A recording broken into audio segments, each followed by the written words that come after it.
ഹരേ കൃഷ്ണ. സർവം ശ്രീകൃഷ്ണാർപ്പണമസ്തു.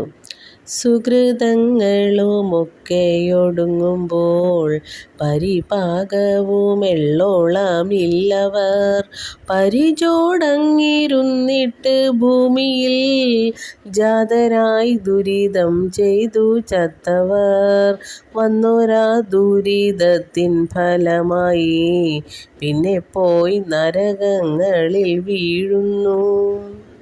നമ്മൾ നന്മയൊക്കെ ചെയ്ത് ഭൂമിയിൽ ജീവിച്ചിട്ട് നമ്മൾ അത് കഴിയുമ്പം സ്വർഗത്തിൽ പോകുമെന്ന് പറഞ്ഞല്ലോ. അപ്പോൾ അവിടെ ചെന്ന് കഴിഞ്ഞ് സ്വർഗത്തിലെ സുഖങ്ങളൊക്കെ അനുഭവിച്ച് കഴിയുമ്പം നമ്മുടെ പുണ്യം കുറേയൊക്കെ അങ്ങ് തീർന്നു പോകും. അപ്പോൾ അതെല്ലാം ഒടുങ്ങിക്കഴിയുമ്പോൾ, അതായത് ആ സുഹൃതങ്ങളെല്ലാം ഒടുങ്ങിക്കഴിയുമ്പോൾ നമുക്ക് പുണ്യവും പാപവും മിശ്രമാകും, അതായത് തുല്യമാകും. അപ്പോൾ വീണ്ടും ഭൂമിയിൽ വന്ന് പിറക്കുമെന്നാണ് പറയുന്നത്. അതേസമയം പരിപാകം വന്നിട്ടില്ലാത്തവർ, അതായത് ഇത് തുല്യമായ അളവിൽ വന്നിട്ടില്ലാത്തവർ വീണ്ടും ഭൂമിയിൽ വന്ന് ജാതരാകും.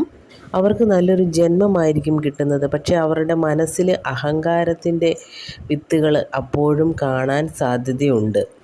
അത് അതിന് മുന്നിലത്തെ ജന്മത്തിൽ വളരെയധികം ദുഷ്കർമ്മങ്ങൾ ചെയ്തതിൻ്റെ ഫലമായിട്ടാണ് അവർ അങ്ങനെ അവർക്ക് സംഭവിക്കുന്നത്. അത് ആ ദുരിതത്തിൻ്റെ ഫലമായിട്ട് പിന്നെയും അവർ എന്ത് പറ്റും, അവർ ഈ ജന്മം നല്ല ജന്മം കിട്ടിയെന്ന് പറഞ്ഞിട്ട് കാര്യമില്ല. അവർ അഹങ്കാരത്തിൻ്റെ ഇതുകൊണ്ട് അവർ വീണ്ടും നരകങ്ങളിൽ ചെന്ന് വീഴുമെന്നാണ് പറയുന്നത്. ഇതിങ്ങനെ തുടർന്നുകൊണ്ടേയിരിക്കും. പൂന്താനത്തിൻ്റെ ഈ വരികളിലൂടെ നമ്മളെ പറഞ്ഞ് പഠിപ്പിക്കുന്നത് എന്താണെന്ന് വെച്ചാൽ, നമ്മുടെ ഭൂമിയിലെ ജീവിതം എങ്ങനെയാണെന്ന് ഏകദേശം മനസ്സിലാക്കി തന്നിരിക്കുകയാണ്. നമ്മൾ നന്മ ചെയ്യണം നമ്മുടെ കർമ്മഫലത്തിൻ്റെ ഫലമായി നമ്മൾ എങ്ങനെയൊക്കെയാണ് ജീവിക്കേണ്ടി വരിക, ഇതൊക്കെ നമുക്ക് പറഞ്ഞു തന്നിട്ടുണ്ട്.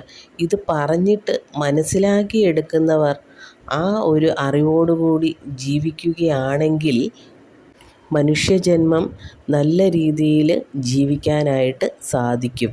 ഹരേ കൃഷ്ണ. സർവം ശ്രീകൃഷ്ണാർപ്പണമസ്തു.